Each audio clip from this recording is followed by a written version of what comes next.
there are two school of thoughts. One school of thought says that examine the abdomen and do the periphery. This is our FCPS Pakistan pattern. And the MRCP pattern there, start from periphery. Start from periphery and go to abdomen. Same is the case with the CVS. Examine the precordium and then do the periphery. I will do the periphery first and then come to the precordium.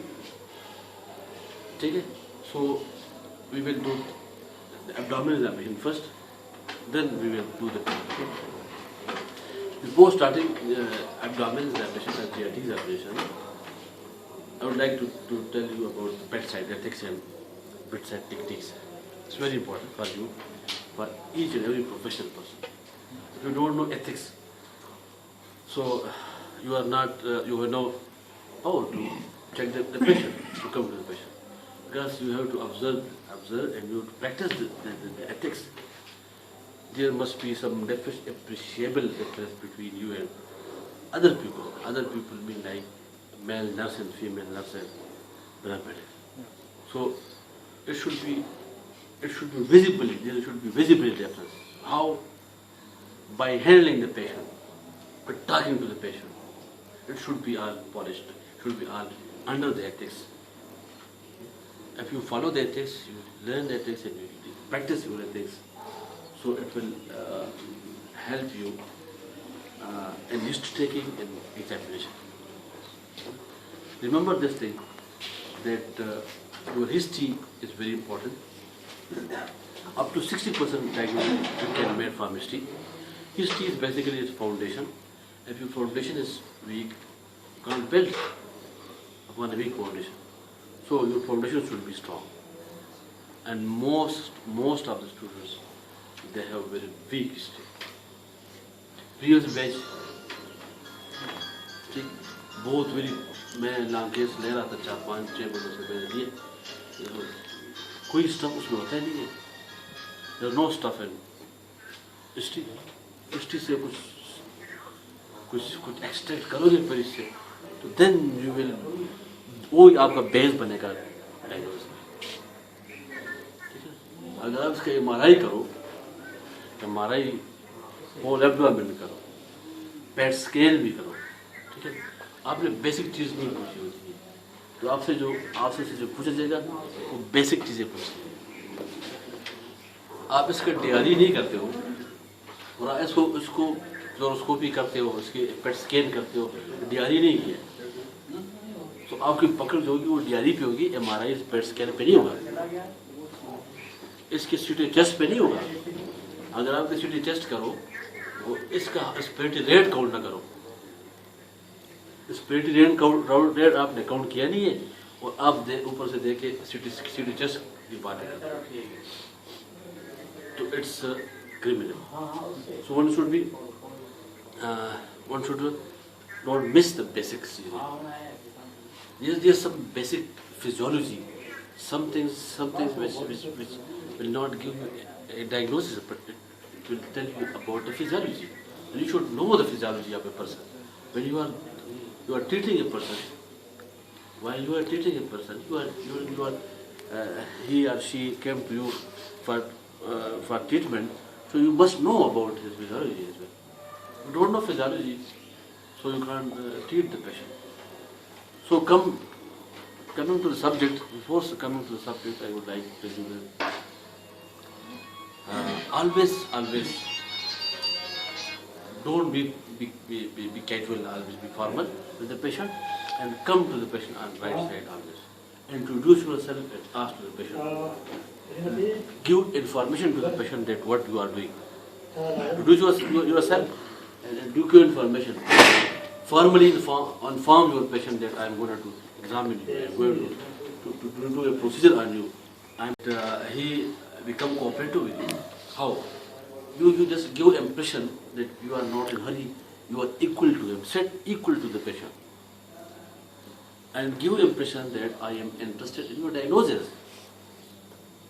I want to treat you and I am interested in your diagnosis. So the patient are not concerned with your academic, he is concerned with his or her disease. her or his treatment. Okay? So give impression to the patient. If the patient is not cooperative, you believe that this is your discredit. This is not patient, this is your discredit. An examiner will discredit you if patient is not cooperative. This is I'm talking about the PG level. Undergraduate, you may some examiner forgive you. If patient is not cooperative with you, they may forgive you. But at PG level, they will never forgive you. Even they can fail you, and this being discredited that the patient is not cooperative with you. Okay? So, take consent, introduce yourself, and secrecy of the patient should be intact. Either male or female. Male has got his own secrecy, as female has got own secrecy. It doesn't mean that you are not to examine genitalia. You have to examine each and everything of the patient which you are supposed to do. But there are ways to do it. There are ways to do it. If you are male patient and you are asked in examination that examine this female patient, never ever touch a female patient without having a female attendant with you or a nurse with you.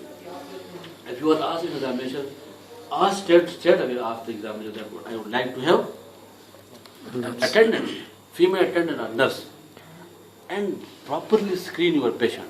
If suppose you are examining this patient and you uncover the patient belly and in front of so many people you are examining, put yourself in his place. What will be your feeling? What will be your feeling? You will feel embarrassed, of course.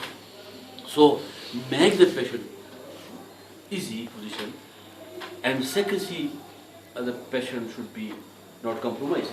So you just position the patient, proper position, and important for the examination point of view. Proper position examination for the examination point of view, and ethically as well. So ethically, when you are exposing the patient, you just screen the patient and you ask the patient that I am going to examine your abdomen, and it will in turn give me some clue towards your diagnosis. So this way you start your examination. Okay, this should be proper. You should follow the proper protocol. That's why I'm stressing upon this. The protocol is very important. That when you are preparing an examination and you are doing it in front of any examiner and you follow the protocol, it will give a good impression on the patient attendant and the patient examiner as well. So you will have a good impression. And this will, what I told you in start, that this will differentiate you. One thing which I always said that there must be difference. There's a difference between a practical doctor and doctor. So you should be a practical, and there's a competent doctor. There's lacking. There are too many doctors produced per year. Private colleges, they help us. Okay? But there's very few competent doctors and few practical doctors. Remember that thing. We are still lacking competent and practical doctors. You are getting my point, Anna? Yeah. So these are a few words just about ethics. So starting abdominal examination, the proper position of the abdominal examination should be flat. The patient should be lying flat. If the patient is lying in this position, it's not appropriate position for GIT examination. So in PG level, if you start examining in this patient, in this position, he will fail you. Okay? So proper positioning is important. Okay. Then exposure is important. Proper exposure, proper position. Okay? Now I'm going to start the examination. Look at me how I will start the examination. अस्सलाम वालेकुम, मेरा नाम doctor गुल है। ये सारे doctors हैं। मैं आपको पेट का मुआयना करूँगा, कोई तकलीफ आपको नहीं। सारे डॉक्टर खड़े थे, कोई मसला नहीं है। अब अगर मैं नीचे करूँ तो सांस में तकलीफ तो नहीं होगी ना? थोड़ा सा इस तरह नीचे कर सकता हूँ? अच्छा, इधर है खैर, आप बैठ हम कर लेंगे। इसलिए हो रहा है, चलिए।